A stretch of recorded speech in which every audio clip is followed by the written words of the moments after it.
જય શ્રી કૃષ્ણ મિત્રો, સ્વાગત છે તમારું મારી ચેનલમાં। આજે આપણે ખૂબ જ ટેસ્ટી ઢોસા બનાવશું। તો ઢોસા છે ને બધાને ભાવતા હોય છે, પણ બનાવવા બધાને થોડાક અઘરા લાગતા હોય, પણ આજે આપણે એકદમ સહેલી રીતથી અને એકદમ ટેસ્ટી ઘરે બનાવશું। તો ચાલો રેસીપી શરૂ કરીએ।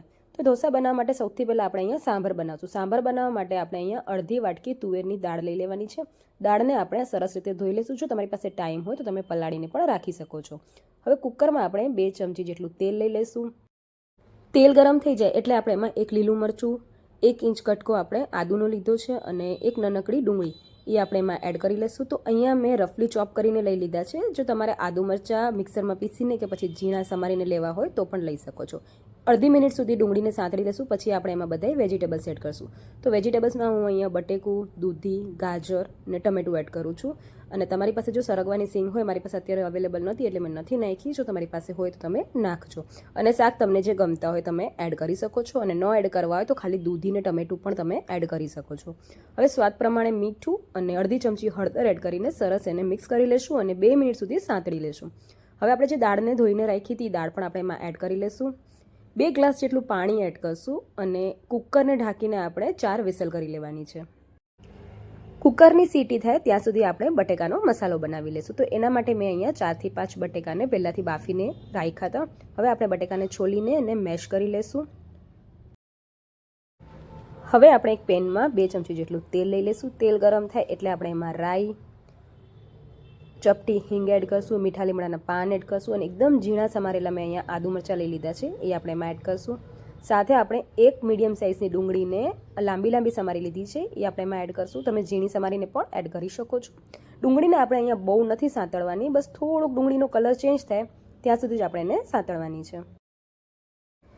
તો અહીંયા ડુંગળીની સાથે આપણે 1 ચમચી અડદની દાળ અને ચણાની દાળને મિક્સ કરીને લીધી છે, એટલે અડધી બંને ચમચી લીધી છે। સ્વાદ પ્રમાણે મીઠું આપણે એડ કરીને એને પણ સાંતળી લેશું। જો તમે ડાયરેક્ટ તેલમાં પણ એડ કરવા ઈચ્છતા હોય તો કરી શકો છો, પણ ઘણીવાર કેવું થાય છે કે ડાયરેક્ટ તેલમાં આપણે દાળ એડ કરીએ છીએ, કાચી દાળ, તો એ વધારે શેકાઈ જાય છે અને મસાલામાં ઘણીવાર એ કડક થઈ જતી હોય છે, એટલે હું આવી રીતે ડુંગળીમાં ઉપરથી એડ કરું છું।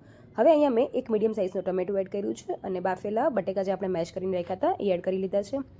તમારે ટમેટું સ્કીપ કરવું હોય તો પણ કરી શકો છો। અડધી ચમચી આપણે એમાં હળદર એડ કરશું અને ઝીણી સમારેલી કોથમીર એડ કરીને અડધો લીંબુનો રસ એડ કરશું। તો બીજા કોઈ મસાલા આપણે આમાં એડ કરવાની જરૂર નથી, બસ આટલા જ મસાલા આપણે એડ કરશું અને સરસ આ મસાલાને મિક્સ કરી લેશું। 1 થી 2 મિનિટ સુધી આપણે ચડવા દેશું। તો એકદમ ચટપટું અને ટેસ્ટી સિમ્પલ આપણું આ બટેકાનો મસાલો બનીને રેડી થઈ ગયું છે। તો બહુ ઇઝીલી તમે ઘરે બનાવી શકો છો। સરસ અને ટેસ્ટ પણ આનું ખૂબ જ સરસ હોય છે, તો એકવાર જરૂરથી ટ્રાય કરજો। તો દાળ શાક આપણા સરસ એવા બફાઈ ગયા છે। હવે વિસ્કરની મદદથી આપણે એને થોડુંક આવી રીતે મેશ કરી લેશું। આપણે અહીંયા બ્લેન્ડર ફેરવવાની જરૂર નથી, બસ હળવા હાથે આવી રીતે એને મેશ કરી લેશું। હવે આપણે સાંભારનો વઘાર કરી લેશું। તો એના માટે આપણે કડાઈમાં 2 ચમચી જેટલું તેલ લઈ લેશું। તેલ આપણું ગરમ થાય એટલે 1 ચમચી રાઈ, ચપટી આપણે એમાં હિંગ એડ કરશું, 2 સૂકા લાલ મરચાં એડ કરશું, મીઠા લીમડાના પાન। અહીંયા હું વઘાર માટે અડધી ડુંગળી લીધી છે, એને અમે સમારીને એમાં એડ કરશું। તો આપણે ડુંગળીને પહેલાં દાળ શાકમાં ભેગી એડ કરી દીધું, તમારે ન એડ કરવી હોય તો સ્કીપ કરી શકો છો। અહીંયા હું એડ કરું છું। તો ડુંગળી સરસ સંતળાઈ જાય એટલે આપણે 1 ચમચી કશ્મીરી લાલ મરચું પાવડર એડ કરશું, 1 ચમચી આપણે આમાં સાંભાર મસાલો અને અડધી ચમચી ધાણા જીરું પાવડર એડ કરશું। બસ આપણે આ જ મસાલા અત્યારે એમાં એડ કરવાના છે। હવે આપણે જે દાળ શાકને મેશ કરીને રાખ્યા હતા એ બધી દાળ આપણે એમાં એડ કરી લઈશું। દાળ એડ કર્યા પછી આપણે 1 ગ્લાસ જેટલું એમાં પાણી એડ કરી લઈશું। તો અહીંયા સાંભારને જ્યારે પણ તમે બનાવો તો સાંભારને જેટલી તમે વધારે ઉકાળો ને એટલું એનું ટેસ્ટ સારું આવે છે, એટલે એકદમ ધીમા તાપે આપણે સાંભારને ઉકાળી લેવાનું છે। હવે સ્વાદ પ્રમાણે આપણે એમાં મીઠું એડ કરશું અને અહીંયા મેં આમળી પલાળીને લીધી હતી, આમલી આપણે પલાળેલી એમાં એડ કરવાની છે। જો તમારી પાસે આમલીની ચટણી હોય તો તમે એ પણ એડ કરી શકો છો। તો આવી રીતે આપણે એમાં બધી વસ્તુ એડ થઈ ગઈ છે। હવે સરસ આપણે એને ઉકળવા દઈશું। ઉપરથી આપણે એકદમ ઝીણી સમારેલી કોથમીર એડ કરશું।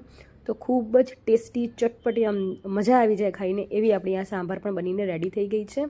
તો ચાલો બટેકાનો મસાલો બની ગયો, સાંભાર બની ગઈ ને હવે આપણે ઢોસા બનાવી લઈએ।